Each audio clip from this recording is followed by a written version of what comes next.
So they are looking in Britain at changing the succession laws for the royals so that when Will and Kate have their baby girl, and they know they're having a baby girl, that she will be able to be queen. Poor Prince Harry, he's out of the mix. Poor Prince Harry indeed. Sad, is it not? So now, Kate is He's just the forgotten royal. Yeah. It just Poor want guy. everyone to forget about it. Yeah, don't get into any more trouble wearing terrible. Stop wearing that Nazi costume, buddy. That's right. And naked in pools in Vegas. And well, who hasn't done that, that's though? Come on. what happens in Vegas. Is supposed to stay in Vegas, Yeah, right? unless you're in the But royal anyway, we'll do away with talking about the relevancy of the royals. However, Kate is pregnant and she is on the cover of every magazine, and just with every millimeter that her baby bump grows, there's got to be more photography. I don't know that we care obviously as much here as they do overseas about the royals and then subsequently Kate's pregnancy, but we do seem to be quite fascinated as a society with the pregnancy of stars overall. Kim Kardashian. And there's so much discussion about the fact that she is gigantic. Yes, she is. Yeah. I don't know. Women become bigger when they get pregnant, and frankly, the fact that Kate Middleton, whatever she is called now, is super tiny yet, and to me, that doesn't seem healthy or safe. That she seems to be getting smaller and skinnier. Well, everyone has a different body type, right? And some women get a lot bigger, and some women don't. Get smaller and skinnier? No. Well, not smaller and skinny, but I mean, it like some women put on a lot less weight than other women, and it's just, And it's all about retention, how you retain that water. It's this water retention, and you can be super fit and do yoga and swimming and all that stuff, but you just put it all. I definitely, people used to always comment that I didn't look pregnant until I turned to the side, I didn't put on a lot of weight, but my arms were really, that's where I seemed, but all the water went into my arms. And I don't think it's really fair it's not fair to compare Kate to Kim. Kim is a totally different body type. Sure. And very curvy.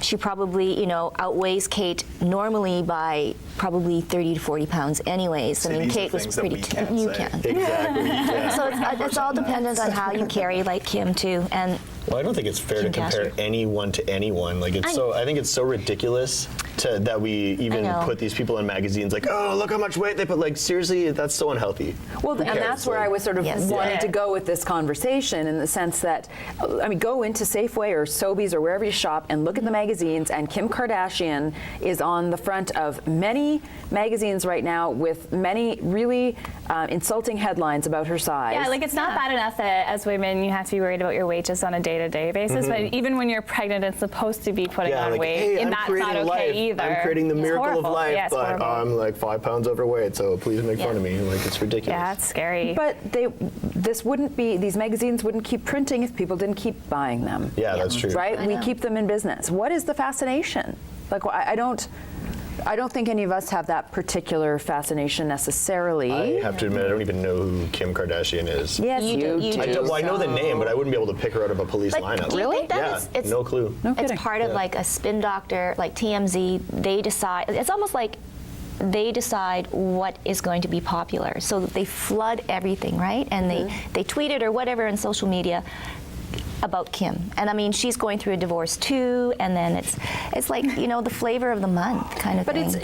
But clearly there is a whole industry there that we only know the surface of, and that negotiations to get your person on the cover of magazines, and that the paparazzi are tipped off more often than not by agents and publicists. It's not like all of these poor celebrities just so randomly getting pictures taken of them. No, there's phone calls made constantly. My person's going to be here, and money exchanging hands and or changing hands and whatnot. And they obviously have a great publicist or publicity machine behind the Kardashian family as a whole, right? Because they're all in it. And yet, when they sell the most magazine, the number of one particular edition is always when Jesus is on the cover. Really? Yeah. That makes sense. You're kidding? Yeah. Every time Jesus shows up on the cover of a magazine. When does Jesus show up on the cover of those magazines? Well, usually in some sort of, theory, theory kind of way, like, oh, end of the world, or second coming, Jesus spotted. Piece of toast or something. Archaeology related type stuff. Yeah. That's very interesting. Yeah. And if you think about it, I guess it does happen quite frequently, but that is the issue that gets picked up most often. I had never heard that. I suppose not surprising. People are always looking for more meaning in their life, right? So if there's something that in this magazine that can give them, I don't know, a hot lead on how to get more meaning in their life via Jesus in People magazine. So does Kim Kardashian make us feel better when we can say that she's overweight and this famous, beautiful person? Probably. I mean, if you're a frequent Twitter reader, and I follow a few celebrities, for various reasons. The celebrities, many of them are just funny. Many, like comedians like Rainn Wilson, who's Dwight from The Office. I follow him, and his tweets are great. Ricky Gervais, things like that. But I do follow some Canadian celebrities just for the news value of it. And you watch, especially the females, and now especially with Instagram and such, people are posting pictures of their outfits and their hair and makeup and everything all the time. And you see the comment trails that go, you're so beautiful. I think you're the most beautiful woman in the world. Oh, I wish I could look like you. And there really is that, and it's out there. And there's a lot of women that do compare themselves to celebrities. And so I think to see Kim Kardashian on the cover of a magazine looking fat because she's heavier than people think she should be when she's pregnant, that makes people feel better about being a regular person who might be heavy, which is a sad statement that we're comparing ourselves anyway.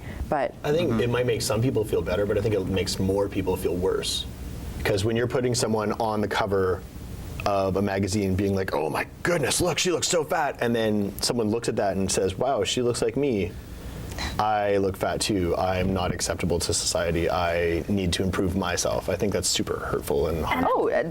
The one I think that I find really interesting too, and if you're talking about body image in general, I used to work at the YMCA, and so people talk a lot about body image. And one guy, and this is a decade ago, so these stats may have changed, but at the time, this guy who had some sort of men's health magazine was an editor, and he told me that they'd recently done a story on like surgeries, like plastic surgeries and stuff like that in Winnipeg, and the number one surgery that was happening was young boys, like not even adult men yet, like 17 sort of area, the average age, getting the fat removed here. Wow. It was like the most common. What? Yeah. You can do that?